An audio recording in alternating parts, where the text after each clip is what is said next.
So we're going to talk, we're going to spend the most time on immigration and economics, a little bit on voting, a little bit on the environment. Obviously, we're not going to solve the world's issues tonight, but we at least set the parameters. Excuse me, before you start, Billy, I just got him caught up. He said, I think all the evening, the 11:30 shows, they're all Catholic.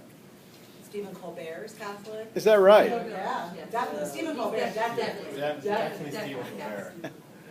The others, I'm not sure. Jimmy Fallon, I'm not sure. And Billy says, somewhere I read that he's Catholic, that all of them, Jimmy Kimmel. Is that right? And Jimmy I wonder if they're practicing.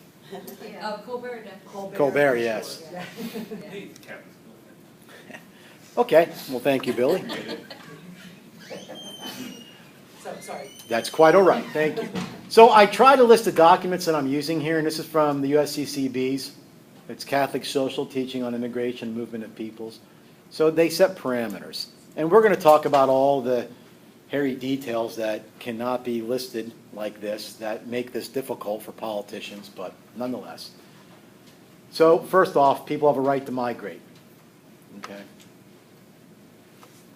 Sustain their lives, sustain their families. Sometimes they seem like they're common sense. Now, I'm trying to build in here some of those principles. So, universal destination of earthly goods, solidarity. There are all kinds of elements that can be brought to bear on this. But every person has a right to receive from the earth what's necessary to stay in life and living. And if you can't get it where you're at, then you go to where you can get it. So you have a right to do that. That being said, every country has a right to regulate and control its borders. All right?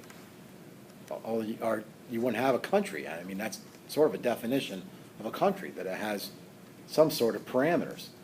But the common good has to be kept in mind. And you know what the common good is? It's flourishing. But no country, according to Catholic social teaching, is bound to accept everyone who wants to come. That couldn't be.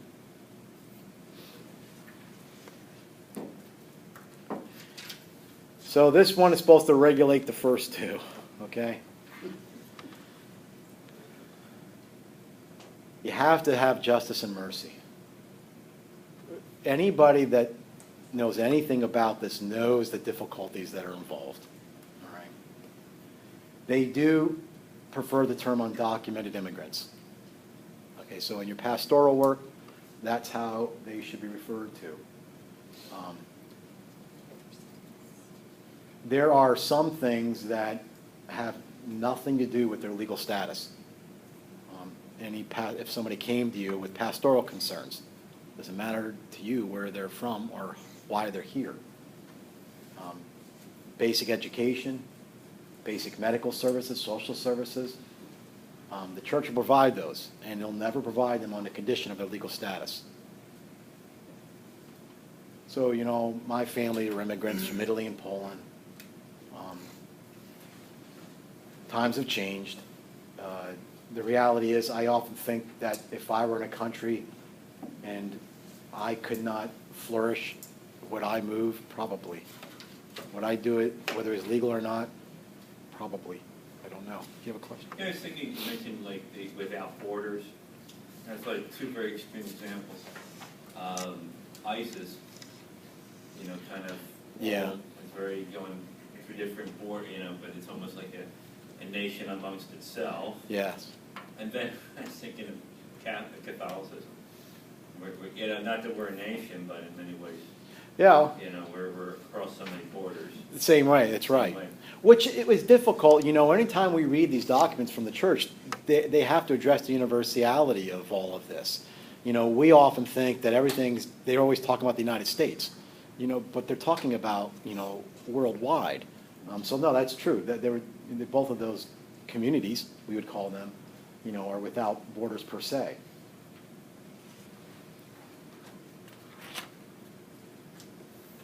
Okay. Now, I don't know how many of you guys got through Kerwin's article, but it gave you both sides. Yeah. That's a dialectic.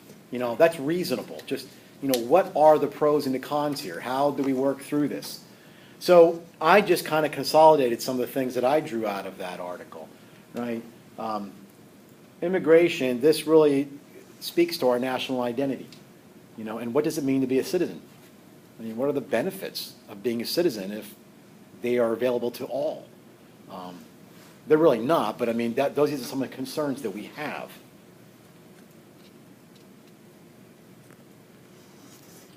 He also says, and he didn't bother citing, and I didn't look up exactly how after the Cold War, changes in economic globalization, it caused an increase in immigration.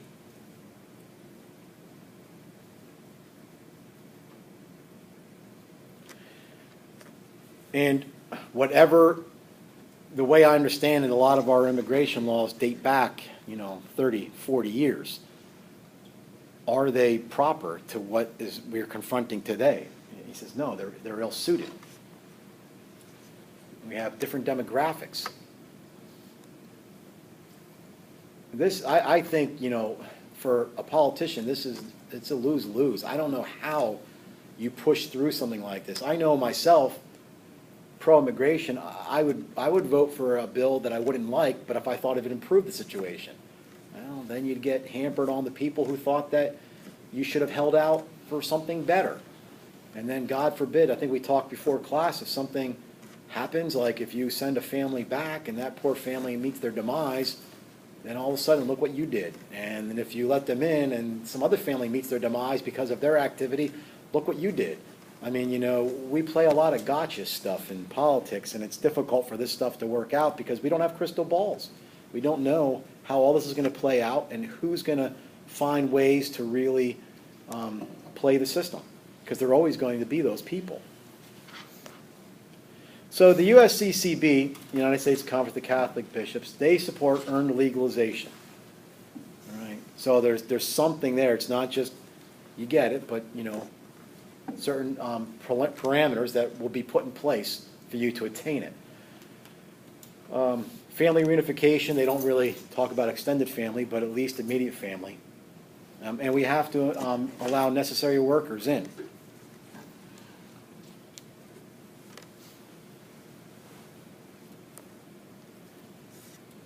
They believe that we should have a strong refugee program. They don't talk about vetting per se, right? Integrate nations, foreign-born persons and their children. And if they're here, how do we integrate them into our society? This goes on the other side too. I mean, there's something they have to give to the program. There are non-negotiables though. Humanitarian assistance, basic needs. It has nothing to do with this, and it can never be refused. So you can get into a discussion, if you wanted to do a paper on sanctuary cities, it would depend on what do you mean by sanctuary. Are you asking, on one hand, they'll make the argument that a sanctuary city, they may know how best to deal with their particular population. So the rule of subsidiarity would say, allow them. Okay, but, are you giving them humanitarian aid, or are you not allowing, are you not reporting these individuals who are there illegally? Well, the local communities might be saying, we can't help these people if they know that we're going to report them. So that puts us in a fix. From the outside, though, you get it. I mean, it's like, well, but then you're shielding them. Okay, but if we, it's almost as if, the idea, this has nothing to do with immigration, but where you can bring your children in that you don't, rather than just bring them to a safe place, to this convent or such, and then they will make sure this child gets placed.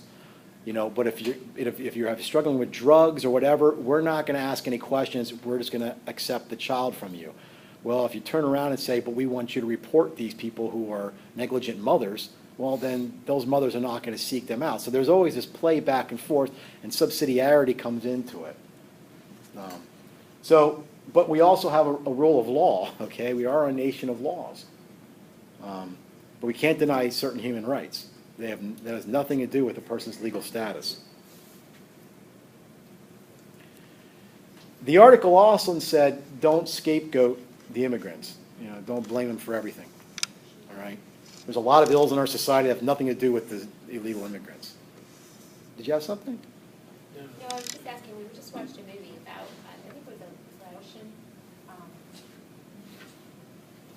community in a church. They took them into a church. Oh, yeah, they farm. They Yeah. were farmers. It was just, it was, Okay. no, I was just thinking of that at the time. So no scapegoating, and don't exploit animus. So in other words, to pursue policies that are contrary to Catholic social teaching. In other words, if there are people that already dislike or hate immigrants, don't exploit that, all right? And we all know people, you know, that will do this. I had a friend that when 9/11 hit, I was very good friends with an Indian fella, and my buddy told me, you know, why am I friends with the Taliban? There's a failure in high school geography for one, but I said that the Indians do not like the Taliban. They're too, well, they're all the same, that type of thing, right? So, you know, if you didn't have a policy, even if it was a good policy, you don't exploit a person's animus to simply get your policy across. So there are just non-negotiable areas that just are based on the dignity of the human person. So, and I fully agree if you're thinking that sometimes it's easier to say the stuff than to work it out in the real world. That's true. That's true. All right, well, now I see Mary Ann Glendon.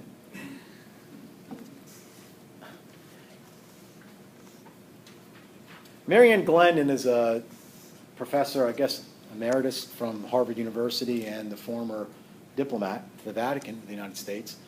She is a lawyer and taught law. She's written some books I have, Rights Talk, RIGHTS, and One Nation Under Lawyers, that type of thing.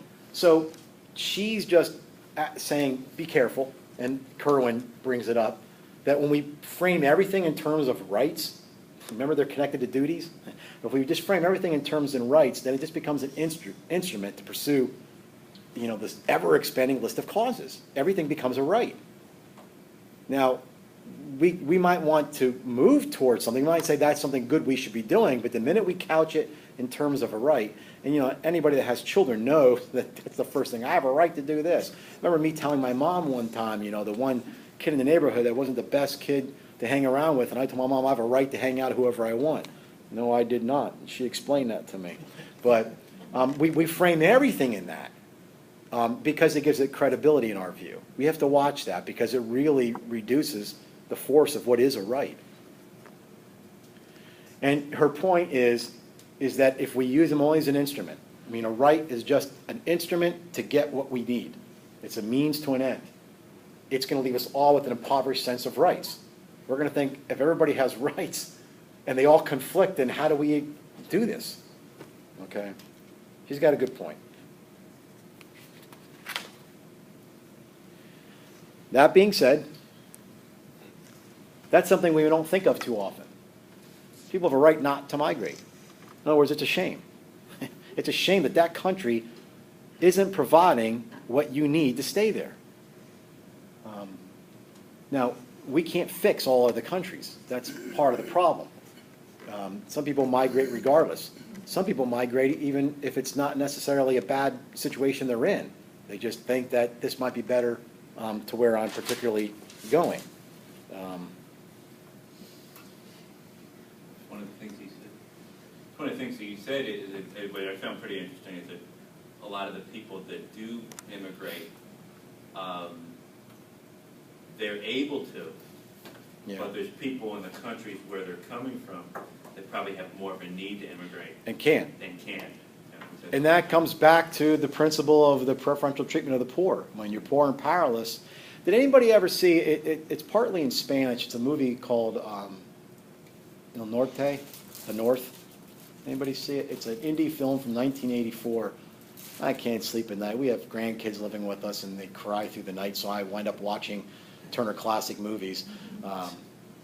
But it's about a young couple, not couple, it was a brother and sister who were Guatemalan, who made their way into Mexico, and even, this was in the early 80s, it was supposed to be in real time, and they were ridiculed then as being Indians because the Mexicans thought less of the Indian folk than they did the Mexicans, but they managed to find a way to get in the United States crawling through 300 yards of a sewer system.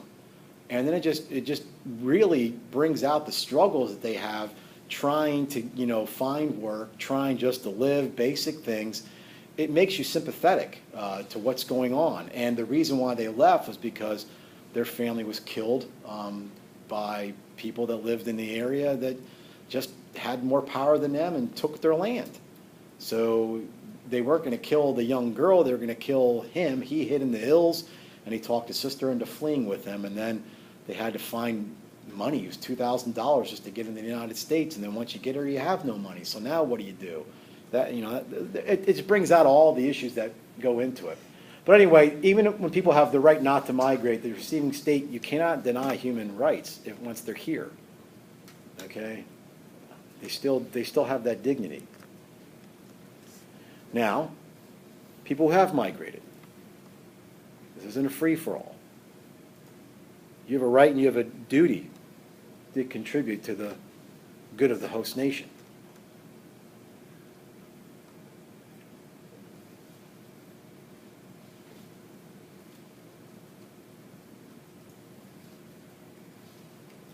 So that would include anything from immigration, integration, civic classes, job training, schoolwork, unions, political parties.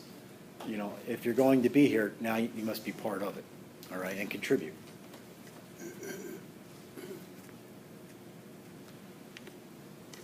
So policy issues, Kerwin says, the human person is imbued with reason and conscience. So this permits a wide range of views on complex policy issues. That's speaking to us. We have to bring a lot of reason to bear on this, and it's nice to have guidelines. And it's nice to say these are non-negotiables, and they are non-negotiables. But how does this play out? It's difficult stuff. This is not easy, because people that make this legislation, we all know how difficult it is to get anything through, and what else is attached to it. And then once it's through, who's going to exploit it? Who might, twist this around so that it doesn't work? Maybe it won't work. It's very difficult. The rule of law is important. It's part of what a nation has. But Kerwin says there has to be a balance between, having a legitimate authority and using it in some pharisaical way. I mean, how do we bring mercy and justice to bear on this? And I'll have a few comments once we... And the term illegal and alien doesn't really recognize the full dignity of the human person.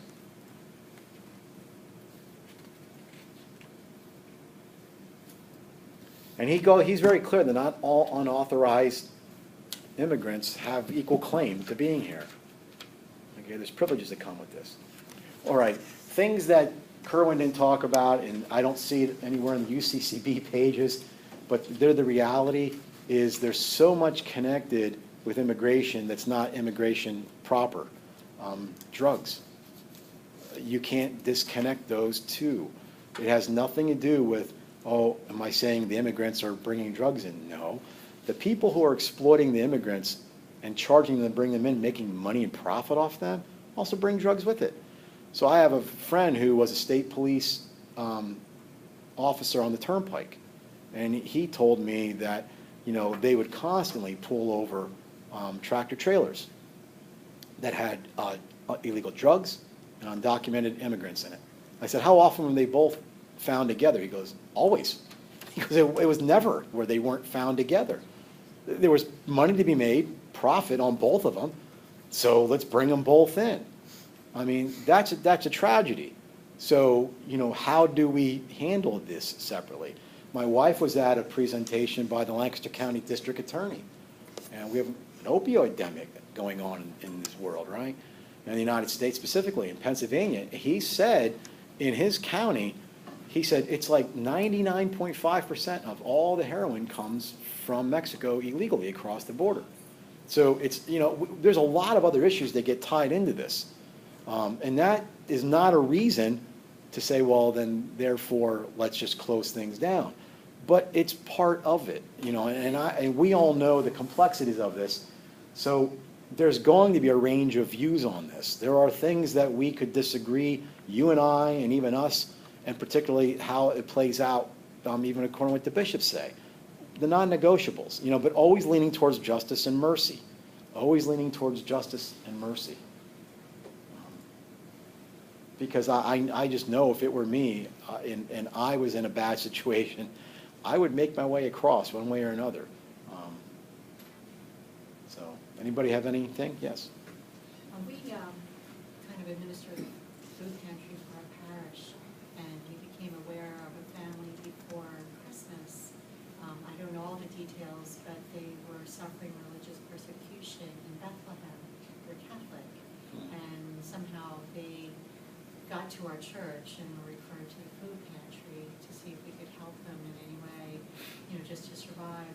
And it's very interesting. Of course, we, were there to provide them with food, whatever we could, but they had such a strong work ethic that they didn't want to take anything for nothing. It was almost foreign to them. They wanted to try and work for what we were going to give them. But he needed to have a hearing. He couldn't get a Social Security card. He wanted to work. He had a trade, and wasn't able to get the hearing. I think is in February. I think is that right? Or March. Whether they're going to be able to get a Social Security card and be able to stay. They do have family in Las Vegas, but it's interesting. It's real. It's real. They have 3 children, 3 young children, and they wanted to protect their family from religious persecution. Isn't that something? Yeah, and it's neat because the Mennonite school in the area provided 2 scholarships for the 2 high school students. Oh, really? So that they could go to school while all this was going on. And they have a younger child too, I'm not sure the status there, but the church definitely is trying to help however they can, provide them with food as we can. Yeah, that's good. And we could become very cynical because that's a good story, but then we all probably know stories where they took advantage of it, and that's always going to happen. So what do? You put forth your base faith effort, you do your best. It's the same thing like my parish has a food drive every Wednesday. Any families are allowed to come. And I'm involved in the local ministerium, so when a particular family needs assistance, we find out really quickly if they're making their rounds. And, are they working the system? They're always going to fall through the gap, so we can't allow all the good that's being done to be, judged simply by those people. So, immigration's like that too. It's difficult. It's a very complex issue. There's no doubt about it. But nonetheless. So, anything else on immigration? I have a question. I want to be clear. People have the right to not immigrate, but the state can't. I missed something there, like where there's you didn't finish the sentence. The second word up above, people have a right not to migrate, but the receiving state cannot, ... You can't deny them basic human rights. Having a right not to migrate just says that their own state should provide the conditions for human flourishing. It's a shame that they don't. And there's only so much that, one country can do for another country to have those particular things in place. But once they're here, we cannot deny them basic human rights. Which, we even do this, nothing to do with immigration, we even do this with prisoners on death row, right? We give them all the dignity that any other human person has, because being made in God's image is not something that you can forfeit, even willingly. All right. Well, that was painless. I thought somebody'd throw something. Okay. So we're just going to talk real briefly about voting. We're out there to penetrate the world, imbue it with a Christian spirit.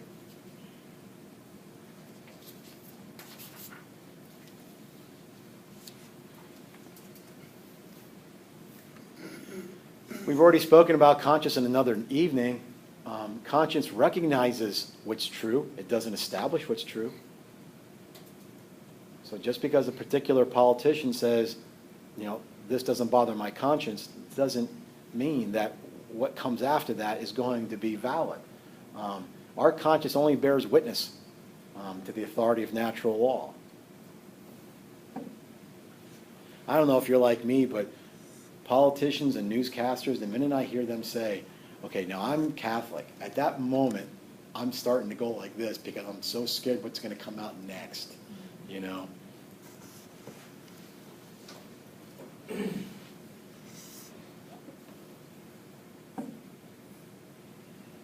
So what would be some goals the United States Conference of Catholic Bishops suggest we do? Well, we have to find some immigration reform. Some of these things are like no duh, right? Also, provide health care. Let's see. In line with our religious freedom. And that's a shame. I mean, this country is really based on religious freedom. For us to give that up. In other countries, I'm not quite sure they get that as much. And I shouldn't say other countries. People that I know from other countries, I'm in this cohort where, you know, every few weeks we're online discussing things on our PhD, and one's from Turkey. I mean, she has to go to another country because there's certain things they block. One's from the Ukraine, one's from Genoa in Italy, one from Mexico, one from Cuba. They're all over. And just listening to them, they don't see the religious freedom aspect in the same way that we do in the United States. Now, this is foundational. And by that being foundational, it's not that we want Christianity to rule. We want everybody to be able to pursue truth, because why? You have a right, you have a duty to pursue truth. Therefore, you have to have a right that enshrines that duty. So, yes, we would like you to see the truth in the way we do, but as long as you're pursuing it, we have to support you, that type of thing. Responsible use of military force. We're not really getting into just law, or just war theory and such. Obviously, limit forms of unjust discrimination. Single issue voting, the Catholic Church says no. You know, we cannot be single issue voters. I'll share with you, I've never really met a single issue voter. I know some people say that, you know, I'm not voting because of this, but usually once you start talking to them, they tend to have more nuanced. The rhetoric often comes across. Now, are there single issue voters out there? I guess so. I haven't particularly ran into them. Integral unity, right? So all of the particular elements. I have to look at this and say, what exactly was I going to say there? No. We can't isolate some particular element to the detriment of our Catholic unity of faith. Right? We can't just pick out the things that we think are this one is an issue that this would be a single issue that I would vote on. That being said, an intrinsic evil, an evil which is bad and evil always and everywhere, can legitimately disqualify that candidate. So that's where oftentimes we come across as single issue voters, right? Oh, you care about abortion, you don't care about immigration. Well, they're a little different. I mean, they're both very important, okay? Well, you might care about euthanasia, but you're for the death penalty. Okay, well, you know, even though the church is against the death penalty, I think there's good reason to be. You know, we're not talking about the same things here, okay? But that being said, if a politician says that I am voting for so-called women's reproductive rights, which includes abortion, and because I believe it to be good, that could legitimately disqualify them. The pickle is what happens when you have two that are on the same boat.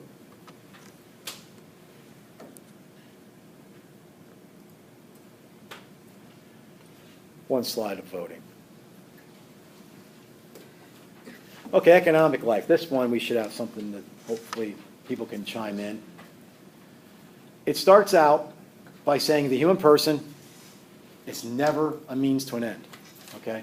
So the economy exists for us. We don't exist for the economy. That may seem like it's obvious, but, you know, if you read the one on Stalin, you get there's a difference there. The treatment of the poor, the treatment of those people that are most vulnerable in our life, that is always the moral measure of a society. Okay, we could always, I mean, so when you hear some politicians say this, that the way that we are treating some of these immigrants is a moral measure for who we are as a people, the Catholic Church is with them on that. That's true. Again, we're so divided that everybody will interpret that, oh, so you think the borders should be open. No, a country has a right to control its borders. Oh, so then you're for the wall and you're against immigration. No, I mean, you're going back and forth. So if you get the back and forth, that's what dialectic is. We're actually trying to come to the conclusion on this. Where do we sit? Necessities of life are always just basic human rights. They cannot be withheld.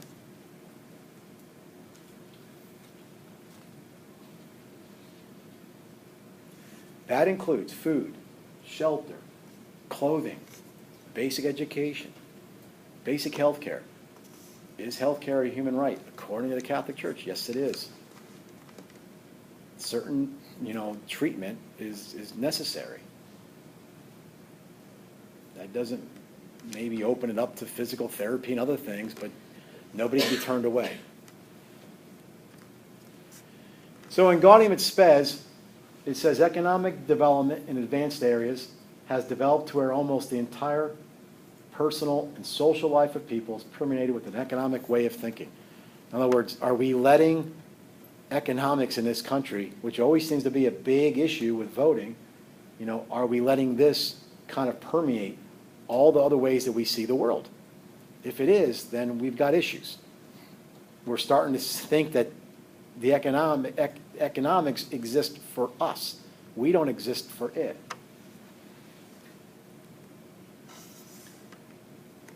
False liberties.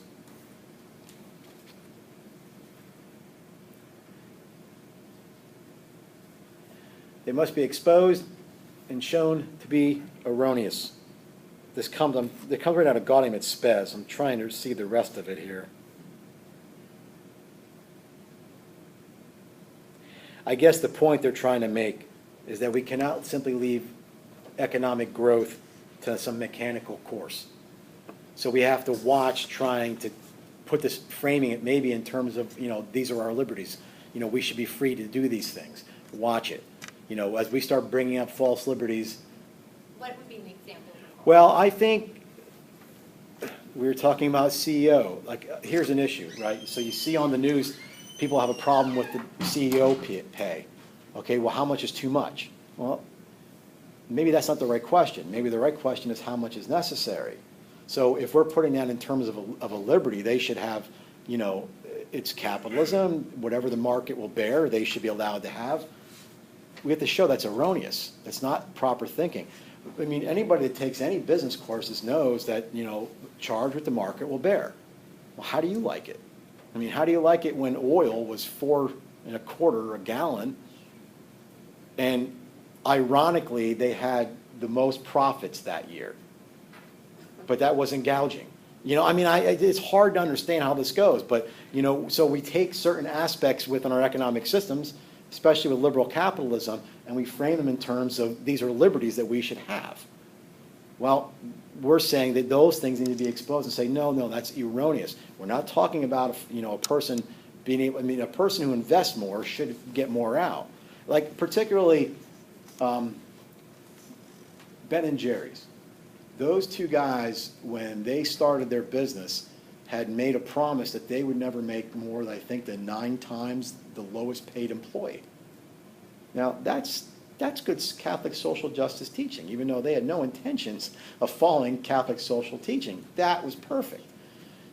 So that way, if the business did better, then so would the lowest person on the ladder. I took a course a long time ago, and it's called it's a Catholic theology course called Beyond Capitalism. And this was like in the early 80s, I guess it was. That's the name of a book, too. I wonder if it followed that. Yeah. And it was interesting that the course ended in the Basque region of Spain, and it was kind of like a cooperative. So everyone it was the kind of full employment. If you weren't employed, you had to get education. But in order to kind of keep incentives, there were different layers, but they weren't that extreme. Yeah. In terms of, if you were a top performer, you would make more than, but not like super, like you know. Well, yeah, I mean, I didn't get into the 3 times details, but, you know, you're right, just making me think of that. If you go and look at and I did this, if this was a social justice course, I would have done it. When you see the chart of what CEO pay went from, say, the 70s to today, I mean, it's off the charts. We're talking 500–600%. At some point, and here's where the church, I know this sounds like basic, but here's where the church would fall on this. If you don't pay a person enough, then they're not going to bring their creativity to the table. We understand that. If you give them too much, other people could have been employed, and this could have been a more bountiful corporation. So, I mean, but this is where we have to come in and figure out what the balance is for this. So the Catholic Church loves co-ops, and I live in Adamstown. It has a hat factory that was the largest in the United States at one time, but it is employee-owned. So everybody has a vested interest in how well that company does. So it's not just the employer, you know, the CEO, making more money, because you know as well as I, and talk about structures of sin. When you have CEOs that are beholden to stockbrokers, right? They have to satisfy them. If they don't satisfy the stockbrokers, then they are not going to be able to keep their jobs. The board of directors is going to replace them. But if they only try to satisfy their stockholders, what do they want? They want a return on their investment. So what do? They have to find a way to increase profit every year. And this could be a reduction in health care, a reduction in employees, it could be a reduction in all kinds of situations within. Now, is there anything evil that's going on there? Yes. There's a structure of sin where, like the church would say, who's even accountable? If there's something going on in this particular business, who do we hold accountable? The stockholders? The CEO? I mean, it gets difficult to put your finger on something. So there's an issue there, because rather than saying, how can we do better with our product, and what shareholder is going to say, I'm okay with only making half a profit because I know that you gave them better health care and a longer vacation? That's not going to happen. They're going to drop that stock. So we're in a situation where the structures of sin has been implanted, and this is an issue.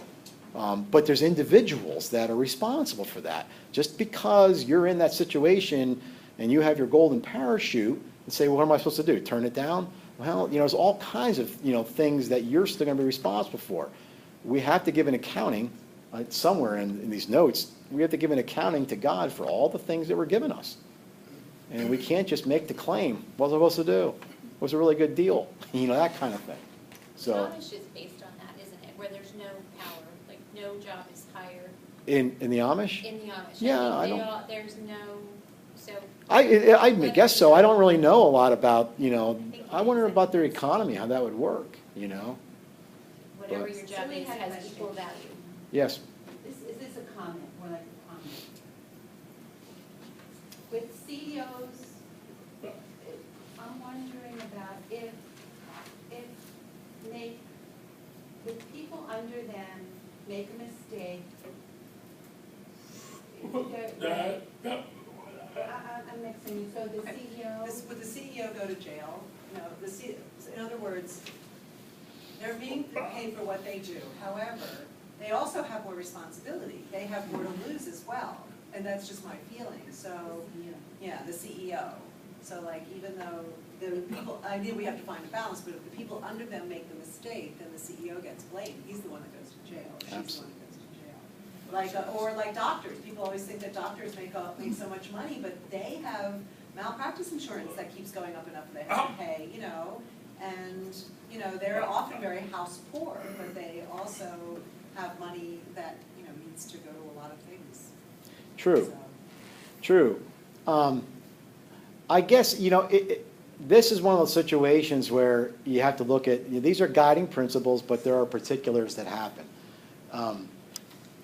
St. Joseph's Hospital in Lancaster, when the Catholic Church let go of it and it became whatever it was called, community hospital, I met the CEO. he was just hired over $3 million. Now, this was years ago. At the same time, they laid off, I can't even tell you how many people. You know, could he have made $1.5 million? And we kept those people? I mean, these are considerations that the church gets worried about because there's no way to put a figure on it. What you normally hear on the news is, well, how much is too much? Well, maybe we should be asking, well, how much is enough? Yes, it has to compensate for their risk and it has to compensate for their creativity because oftentimes they generate a lot of income. But, yes. Problem is that you say the wig, we're not the wig. Yeah, that's true. And it's kind of, there's a book a number of years ago, I don't know, read through it, but it's the Power Elite. And it's just really a cohort. Power Elite. Power Elite. And it's just a cohort, I mean, essentially, because they're all making the same rules. Yeah. And they're all on the same team. So whoever sits on a board is going to sit on this board, you know, so it kind of like it rises with them. There's no checks and balances. I often think the legal profession's the same way. Yes. You know, there's no one holding them accountable per se. I mean, there are people who get disbarred and things like that. Yeah. It's just, it's a very tough system, and It's a structure of sin. I mean, that's yeah, really what it and- comes down and to. as a country, I think we've really embraced profit. I mean, it's Yeah. kind of like, it is our religion Yeah. in many ways, and I think it's a very tough thing to Yeah, I have a comment that plays off of that, but it reminded me of something. My daughter went to a baptism at a community church, and she said, because it was her best friend, they sang songs for 45 minutes, and then they had all kinds of balloons, they had food. I mean, in other words, it had no resemblance to what we would call worship. So you have three things in life. We have worship, we have work, and we have play. And we always used to worship at worship, play at play, and work at work. But we've got these things off kilter, right? Now we go to work, and that's where we worship. That's where all energies and drives go. When we go to worship, we play. We want to be entertained, right? So you deacons better come up with some good jokes, right? And when we go to play, it's really where, what am I missing? That's our work. I mean, so, you know, it's not like when you see like when I taught in high school and I saw some of the equipment that kids would have for like rock climbing. This wasn't like a sport. This is the things they did. I'm looking at this and all I'm adding up is saying, what did all of this cost? Well, this was $380. To go on a leisurely hike? I mean, good God. You know, so we work, in other words, we don't do much at work anymore that's strenuous, so our play becomes extremely strenuous. It becomes the place where we do all our hard work. And our worship, we're there only to play, and our work, we're there to worship. We've got the whole thing inverted. The other thing I wanted to say, and I'm not going to get this right, but I'll have to look it up. It's called the Himalayan Eye Cataract Project. And I'm just going to make these figures up for illustrative purposes. There was a doctor in India where cataracts are prevalent, and the lenses were expensive. I think he paid $100 per lens. And he was a good guy. So for every 3 or 4 paying customers, he would put some of the profits aside, and then he would certainly give one poor Indian folk free cataract surgery. He found an entrepreneur from the United States, and he challenged him to find a way to produce these things cheaper. And then following another principle we're not going over here is that the Catholic Church likes to see manufacturers and raw materials very close together. So he said, why can't you put the plant, whatever you're going to make these lenses, right here next to my exam? So he did. But you know what he found out? The $100 lenses that he was purchasing, the entrepreneur, when he got into the business, he said, do you know how much these are actually costing to make? $1. And that guy was buying them for $100. So he said, what can we do? Well, the man said, well, I need to make a profit. So how about if I make 400% profit? I'll make them for $1 and I'll charge you $4. Okay, now, what does the average American businessman do when his costs get reduced so much? He keeps the price the same and makes more money. This doctor didn't do that. This doctor said, now, for every 2 or 3 people that I get as paying customers, because if they can pay, let them pay, I'll charge them the reduced rate, but now I'm going to keep that extra money and I'm going to give 2 or 3 people that can't afford it. Now, do you see how everybody had to work together, and they only broke the structure of sin by individuals determining what was just in their particular situation. You can't, but the problem is we can't force virtue on other people. We can't say, why don't you do this? The same thing with eyeglasses. Anybody that buys eyeglasses, you know how much they cost. Well, my one daughter had special prescription, and we had no money. It was like $380 for her eyeglasses. Happened to have a neighbor of my mother-in-law who she grinded the lenses. She actually had the welfare contract for the state of Alaska. So can you imagine, Alaska was sending all their prescriptions to Bloomsburg, Pennsylvania, and then she would fill them. So she told me, just give me the prescription and I'll fill it. It'll be cheaper. I said, well, she needs the frames too. I have the frames. I said, well, okay. So I had to go and get the prescription, and then I come to you. Well, how much am I really going to save? She goes, well, how much are the lenses and the frames? I said, well, it's like $380. She goes, you're going to save money. I said, well, how much would it be? She goes, I'll sell them to you after, like what I charge the doctor. Okay, what would that be? She goes, $23. I said, for what? She goes, for both. Now, I was shocked. Okay, now, I'm not trying to bash anybody, but, what can we do to make that better? I don't know. So what do we do is we go to these malls that pay, $20, $23 a square foot. We kind of participate in these systems, and I don't know. Now, maybe her figures weren't correct. I don't know. It's what she told me. I did get my lenses and stuff for $23, but I have no idea how it plays out. So where is this in Bloomsburg? yeah, she's not there anymore. Well, I've been wearing the same glasses, I'm sure like you guys, forever. My doctor says I need bifocals. I said no. Shoes, Tom. Oh, Tom's shoes. If you buy one, they will give one to someone. They'll give Oh, someone I did hear else. that. Yeah. I did hear that.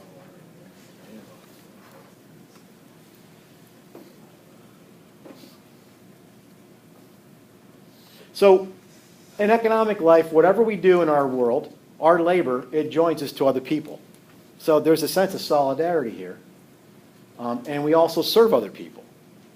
And we all do this in concert with divine creation. So it's our participation in his creation. It's interesting, too, if you read how the church has changed its position on usury. It used to be a sin to charge interest. Not anymore. We have a different economic system. If you read The Merchant of Venice, you know all about that and what happened there.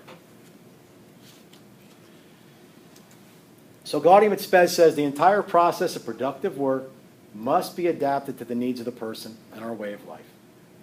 Our domestic life, respect to mothers and families, and due regard with sex and age. We live in a busy world, right? Blue laws are gone.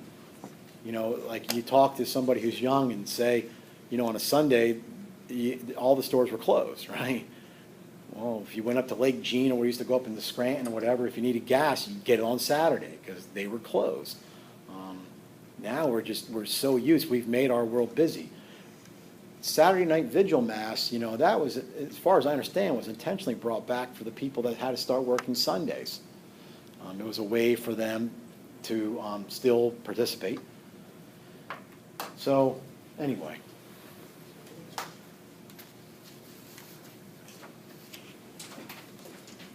Okay, so let's pick on Stalin.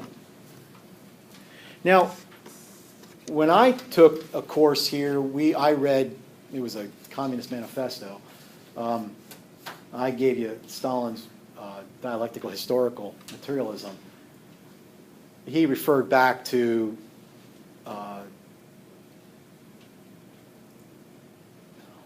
Karl Marx's On Kapital, Das Kapital. It's like volume 1, it's about this thick. It's a hard one to get through.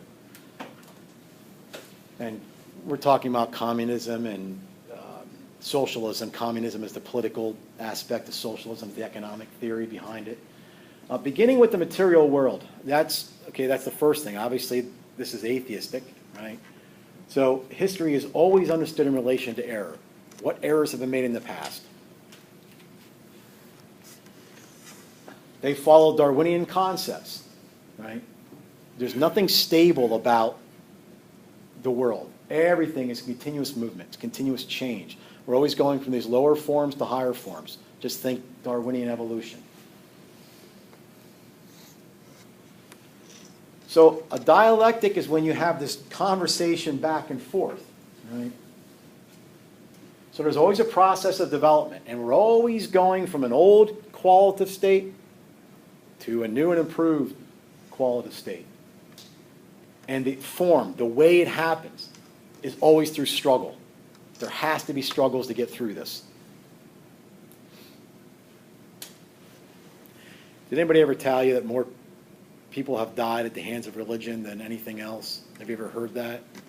It's almost like they never add up Mao Zedong, Stalin, Hitler. I mean, they never count these people. Mao Zedong, what was he responsible for, 70 million people? What, this guy killed 20 million? 20. I mean, you know, and you start adding all them up, and no, I don't think that that's a true statement, but.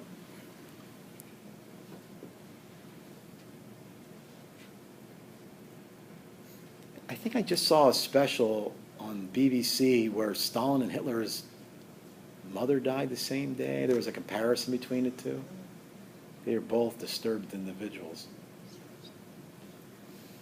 So he makes the point that, you know, we're in this dialectical process where we are always moving towards the next thing and it's better, but it's always been through struggle. So where there was feudalism, we moved to capitalism. Now we have to move out of capitalism and we have to move into socialism. That was Stalin's goal.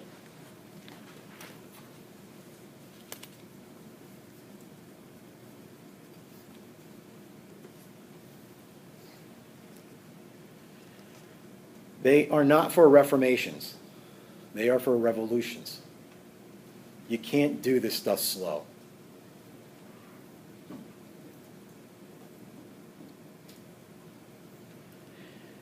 I think in the article he actually says, be prepared to smash with the reactionary forces and clear the way.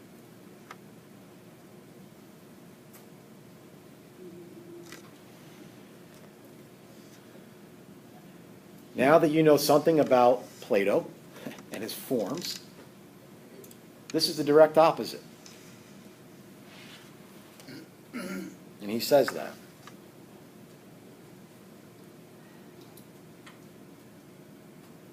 Because with Plato, the forms are always ideal and constant, right? And we just participate in them somewhat. This is always change. It's always change, and change is only going to come by revolution.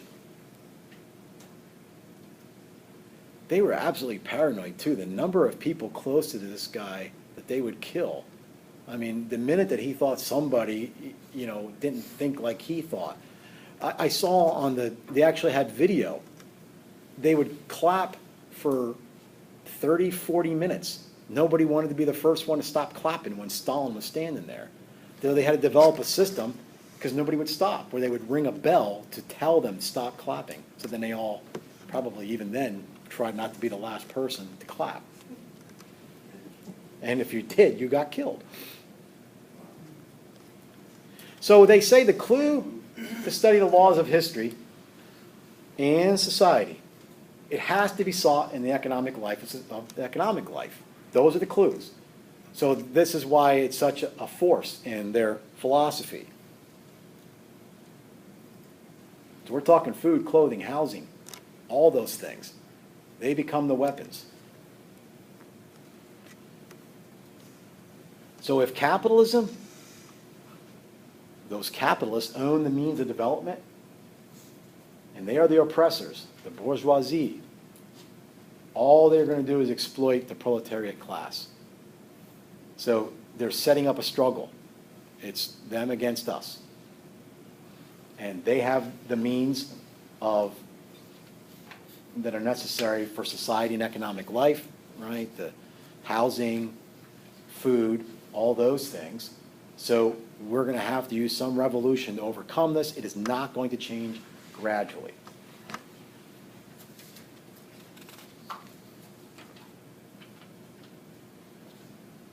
Now, there are stark differences between these two camps. Catholic social teaching is not opposed to evolution, but creation is basically from the divine. This is purely material development from their point of view. We say natures are immutable. The human person, all those things, they are what they are. They do not change. Dialectical materialism, it's always in flux. Just look at, evolution. They will say biological evolution. It always goes from lower forms to higher forms. How do we determine this? It's always determined socially.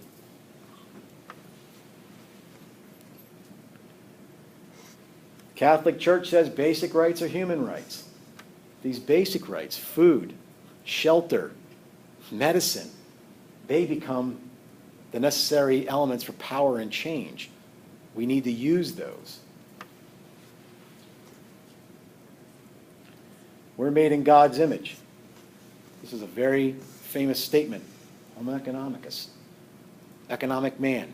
It's how the human person is understood in terms of how they contribute to the economy. Catholic Church says we have to work, must be adapted to the human needs. They say, no, we have to adapt it to revolutionary needs. How can we use work to overturn the system? Catholic Church says change is transformation.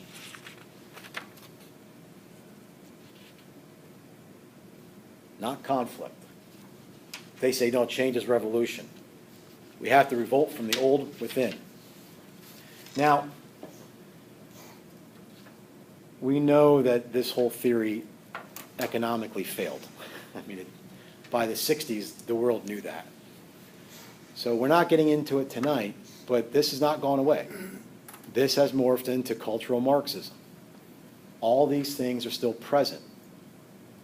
It's still a matter of struggle and overturning the old. But where we really can't maybe pit the bourgeoisie against the proletariat, we could at least pit the rich against the poor, races against certain races, genders against certain genders. If you think all the stuff that's going on now, the conflicts, and I'm not talking about some necessary things that need to be rectified racially and ethnically. I'm talking about the way that that is used to create some sort of revolution. It's very intentional. It's very intentional. There are Frankfurt School, the New School, and such, where this is understood. As a matter of fact, again, and they're well-meaning. It has nothing to do with that. Some friends I have that fall into cultural Marxism obviously do not like Donald Trump, but they like the fact that he was elected, because that might actually spur on the revolution. They're not talking about guns. They're talking about a cultural revolution to overturn what they really want to do, overturn capitalism. All right. Which is ironic, because much of their critiques of capitalism would be the Catholic Church's critiques of capitalism. We just have different understandings of the human person, and we have different understandings of how this all plays out. So we're looking on trying to change people's hearts, not just trying to change policies to make the world better. We're concerned with here, but we're concerned with the kingdom of God and the gospel being brought to bear in society. We're not simply concerned with using economics as a power to change. So anyway, we won't get into that though tonight.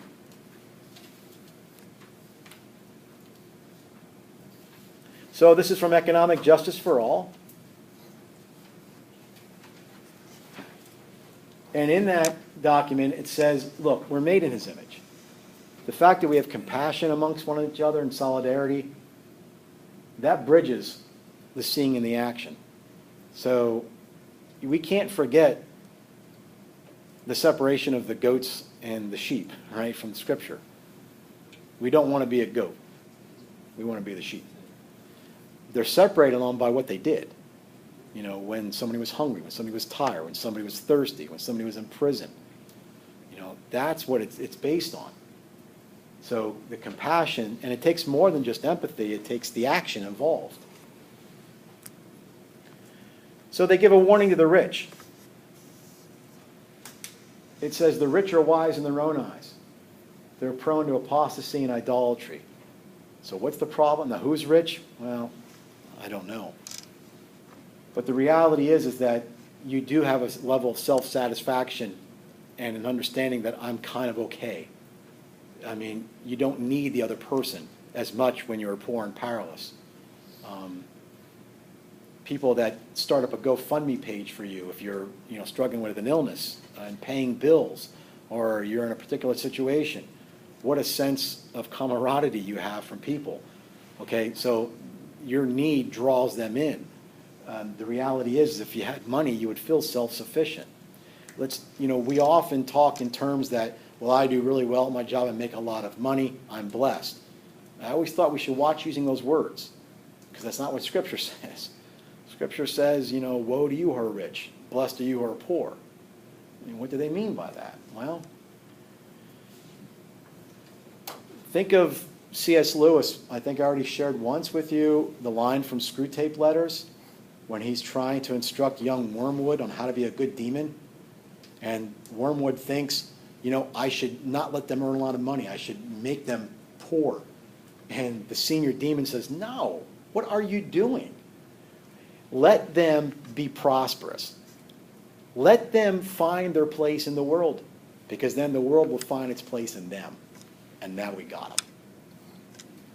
That should make us stop for a minute and think, is this a blessing? I mean, when we talk about Lazarus and the rich man at the table, we all want to be Lazarus. Not in this life. We want to be Lazarus in the next life. Not realizing that perhaps the way he lived in this life had some sense to that. Then it's easier for a camel to go through the eye of a needle than a rich man to enter heaven. Could you imagine if somebody, we know that cigarette smoking is bad for our health. So if we do smoke, and I did, we're weak, okay? But if somebody said it has, why are you smoking? It's bad for your health. We know that. It's not an intellectual reason we smoke. What if we really saw riches as cancerous like that? Would we shun it? There's a movie, and I can't think of the name of it, about a man in India who won the lottery and refused to accept any of it. Just kept giving it away because he knew that it would change him, and he did not want to be changed. I mean, that's interesting. Would we have that kind of courage? I don't know. So, rerum novarum, here's a section from that. Therefore, those whom fortune favors, be warned, riches do not bring freedom from sorrow, and they are no avail for eternal happiness. Now, if you stop there, that'd be bad enough, but it continues. They're actually obstacles.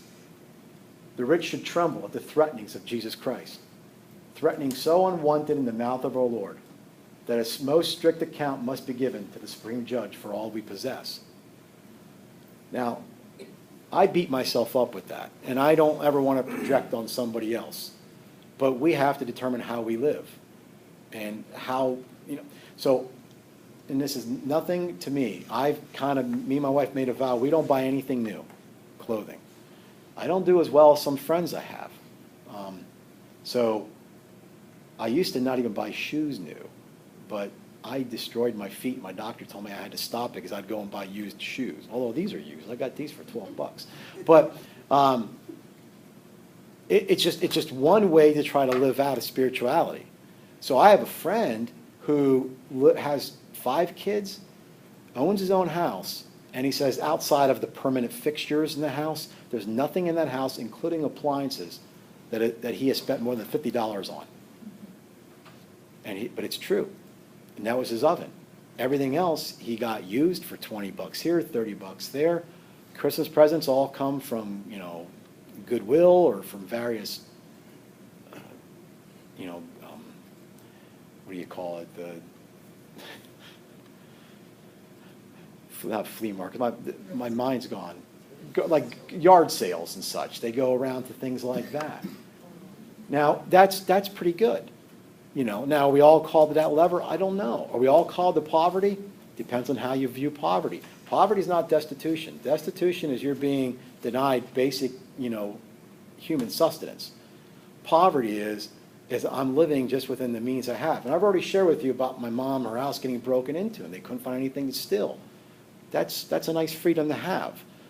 The rest of us are worried about locking things up for somebody to come in and take. There's plenty of scripture for that too.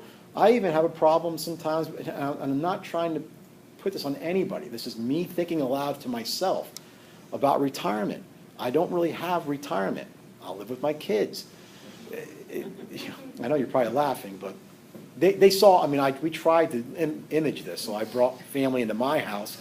I already told them, this is the deal, you're taking us. And why do I do this? Because I take Scripture to heart. And I'm not saying that you should do this, but when Scripture has the man who put up the 7 silos because he wanted plenty in the years to come, and that very night his life was taken from him, I don't know what else to make of that. I don't know if any of this is true, but I once heard an anecdotal story of somebody asking Albert Einstein, Mr. Smarty Pants, can you explain to us those difficult passages in Scripture that we do not understand? And his response was, I'm more concerned with the ones that are clearly understood. And that's what I'm at. I don't know what to make of some of this. So you work out the way you live best. We don't live like Franciscans. We're in the world, but we try our best.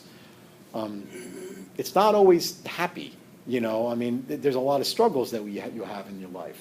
And friends I have that try to do this, they have those same struggles.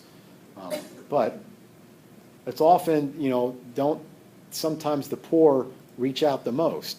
I have a friend who has less than me, and when I was on very recent, very bad financial times, said, would you come over to my house and do some, handiwork and I'll pay you. That guy had less money than me. Of course I wouldn't go, but just the thought of that. Having riches will never allow us that type of solidarity and that type of understanding that all these things really were meant for all of us. One time, I always tried my best to help homeless, and this one guy, I did a homeless awareness night where we would sleep outside, like in November, and just to give the kids a taste on what is it like to be outside in this kind of cold.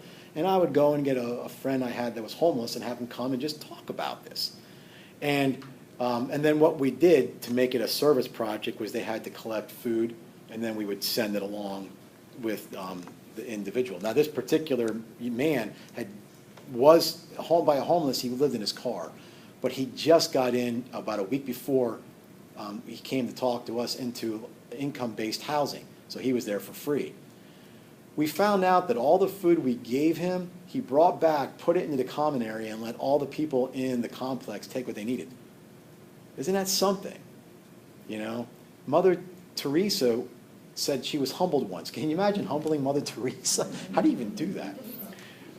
But I heard her talk, and she said that this man that was dying in the street had maggots in his open wounds.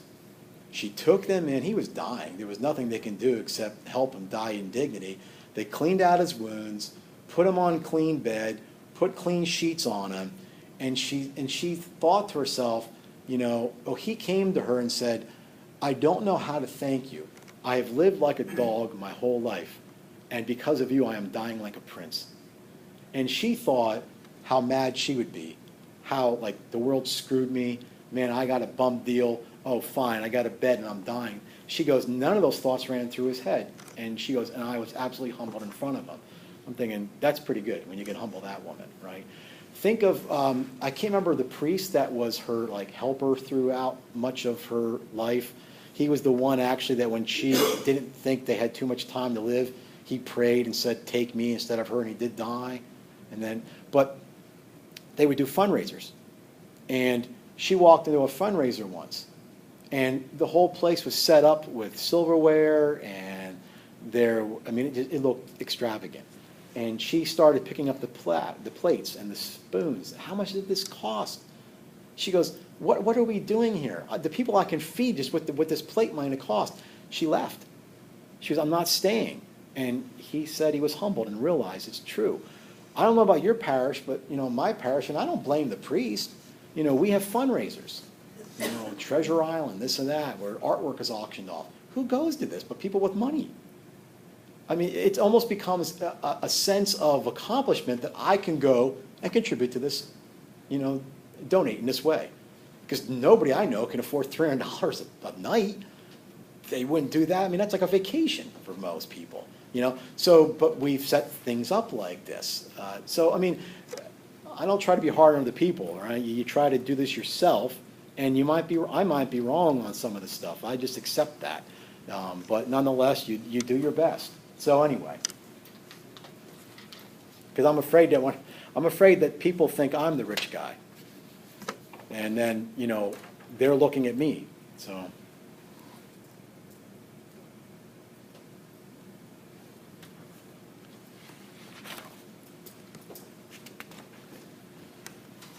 Okay, so we can own goods, but it's not absolute.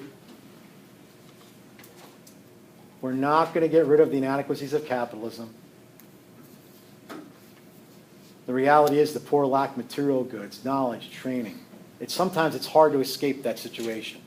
Remember, I think I mentioned to you that they say one of the most clear factors for how you will do financially in your life is how your parents are doing. It's not always true, but it's true oftentimes more than not.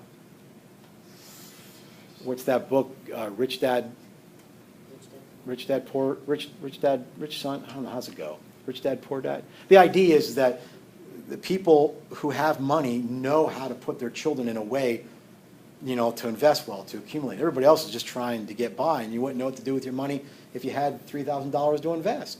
I wouldn't even know what to go with this, that type of thing. I had a cousin that passed away. They did very well. His, you know, I think his son said it took 3 months to go through all the finances and figure it out. And God bless them, right? I have a sister who said they had to meet with a financial advisor to figure out how to afford college for their kids. I said, financial advisor? I need a magician, you know? So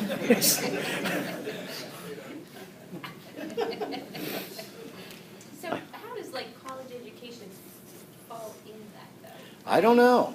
So because is that considered in? No, I don't think, you know, obviously I'm in degrees and everything, and I tried, you know, and I could be wrong on this. I just say that up front. I tried to push my kids through community college in the beginning. Now, unfortunately, the way college has changed is that, you know, if you're like my age, you had to declare your major by your second semester junior year. Well, you do that now, you're going to be going to school for 6 years. I mean, for you to get out of school in 4 years is an extraordinary feat because they have just bloated the number of courses that are required. So if you go to a community college, you might be saving some money, but it's not going to be as much as you thought. This is a total aside. The PhD program I'm in, these guys, even though they're, you know, atheists and lean towards Marxists, they share so many of the values I have. We're trying to form a co-op. We'll be the first cooperative international university, totally accredited, that's ever been there, where everybody's part owner in it. So you're invested on different levels. I'm a big fan of some online. Depends. It depends on the professor. It depends on the school. You do your best, but I mean, what was it? The University of Arizona just put in a lazy river for their students. You know, and I have a friend who used to be a college, what do you call him? He was a counselor, recruitment counselor. And, you know, and talk about it's our fault. He said, you know, they would do exit surveys for people who were accepted but did not come. Why did you not come? Because they lost $46,000, whatever it was. It was never, well, you don't have the particular courses, you don't have this degree. He said it was always the stupidest things. That college has wireless in the courtyard. Well, they have a Quiznos on campus. You know, they have a rock climbing wall. You don't. Well, then what happens is they start looking at things from a profit level. Okay, so we lost how many people? Because we don't have a rock climbing wall. How much is this rock climbing wall? $180,000. Okay, can you put up a rock climbing wall? You know, my one daughter went to St. Vincent for 1 year. We went out there. Now, if you're like me and you went through the cafeteria, I had no money, so I can only afford breakfast and dinner. And it was 1, and sit down. You know, you got a meat, a vegetable, and a fruit, and then a dessert, and you sat down, and you didn't go up for a second time. Well, we went to St. Vincent's with my daughter. I thought I was at Shady Maple Smorgasbord. They had a pizza chef, a live guy flipping pizzas and wood firing. They had an omelet chef. They had more cereal than Walmart has. It was all unlimited, as much as you want. I mean, for $7. I mean, I had to pay because obviously we're not students. I said, if I lived near this place, I'd come here to eat. I mean, how can you eat for $7? But as my daughter said, and it's all free. Sure it is. Sure it is. So, so I don't know how college, I mean, you have to find a way to navigate through this. I just don't know. It's like the healthcare. At some point, it's going to crack. And, and especially with colleges that I think they say 80% of the professors are adjuncts, making, a few grand a course. Well, okay, that's not being passed on to the consumer, is it? And by the way, why are we even looking at education in a consuming model? Why, that type of thing. Now, I know somebody might say, well, and I have friends that say, well, it should be a not-for-profit. I'm not-for-profit. Okay, well, the NFL's non-profit. Doesn't exactly, stymie their salaries, okay? So non-profit just means at the end of the day, things have to zero out. We can fix that any way you want, But anyway, so I don't know. You work it out as best you can. So a business has to make a profit. If you're not making a profit, there is an issue. There's some sign of a pathology going on. You can't go in the red too many years in a row. But that's not the only purpose. It is a community of persons, right? We all have basic needs. We're serving society. This should be formed as a community where we can do that.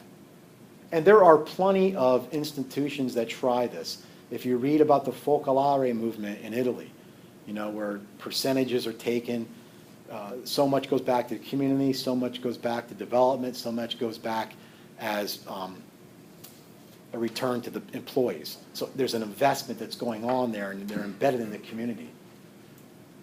I understand that the big box stores have destroyed, Main Street. But, Main Street destroyed the, home business.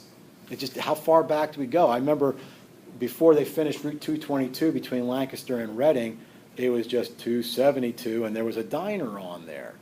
And the guy was complaining. Do you remember? I knew the couple, and they were complaining to me that their diner was going to be knocked down. Now, they were being compensated, but they were losing their business because of progress. He says, isn't that terrible? We're losing our business because of progress. And I said, I don't want to be the bearer of obvious, but it's a diner for people who were traveling that would have never been there until the first highway went in. So you benefited from progress for so long, and now progress has moved on. This is what always happens. So, what do we do? Well, we're not going to be talking about distributivism here, and Hilaire Belloc and G.K. Chesterton, but that's another way to go. I mean, there are some things that the government has to do. But should we be more guild-oriented? Forget about guild. Should we just be more co-op oriented? I like that idea. I'm trying to do that with my own family. It's just, how do you do this? I want us all to live in a co-op together where we share everything. It's not easy to do because, one, zoning laws are not set up for it. So you'd almost have to do it illegally, which is a shame, but what else are you supposed to do? It's going to be 30 years before they catch up with that. And they're more interested in you can't have multiple family residents, right? That type of thing. But it's a nicer way to live, and it's how people lived 100, 200 years ago. Multiple generations in the house. As you retired, you were taken care of by the younger. There's benefits to that. It seems radical, but we all live in these independent little houses. Like my neighbor, we had a good relationship. She would try to shovel her walk. I had quite a bit of walk, plus the lane going down to the business, and then we had a storefront, and it would take me forever to shovel. And then She was shoveling. I said, I'll tell you what, how about if we all go together and we buy a snowblower? I'll take care of it. And you don't have to do snow again. Just give me X amount of money. That's what we did. It was a great arrangement because it just dawned on me one day that we all live in these little houses and there's 4 of us in a row and each person has their snowblower. Now talk about consuming. I mean, it didn't make any sense. Can't we just have one? And I'll take care of this and you do the lawn, I'll do the snow blowing. And it's a way for us to live cooperatively. So we're gonna have to be inventive like that. But if we can do that on small scales, let's forget about let's forget about changing the world. Let's just fix our own little neighborhoods like that. So a given culture reveals its overall understanding of life through the choices it makes in production and consumption. We are what we consume. Actually, we're not consumers, we're coveters. You know, we just want more. We always want the next thing. I was talking about the RCIA group that I just gave a talk to. The deacon who was there brought up the group Meatloaf. Remember Meatloaf? Oh, yeah. None of the kids knew who that was. So I told him, I said, that's so interesting because in his day, he was probably as popular as a Justin Timberlake. I said, which means in 30 years, your kids are not even going to know who you're talking about. But you know, it's like me and my wife were just talking, you know, we always want the next thing. Like we're not content. I mean, so we're waiting for the next iPhone, we're waiting for the next, you know, digital, you know what.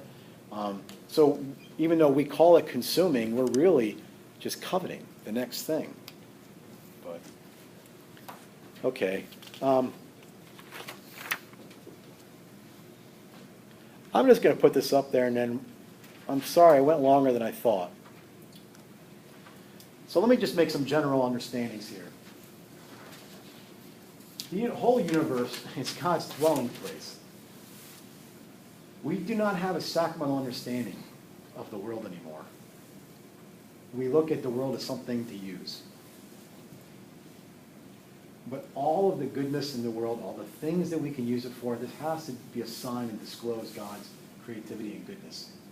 So we have respect for human life, that's good. But that respect, you know, even though we're made in God's image, we are exceptional, that extends to all creation. So if we are worried about, like if you don't want to get in an argument about global warming, then don't. Why? I saw one politician from out Midwest somewhere who was the head of the state EPA that said she doesn't even bother trying to argue over the reasons why we're in our situation because everybody disagrees. She prefers to find out that once you start talking about what are viable solutions, people come on board.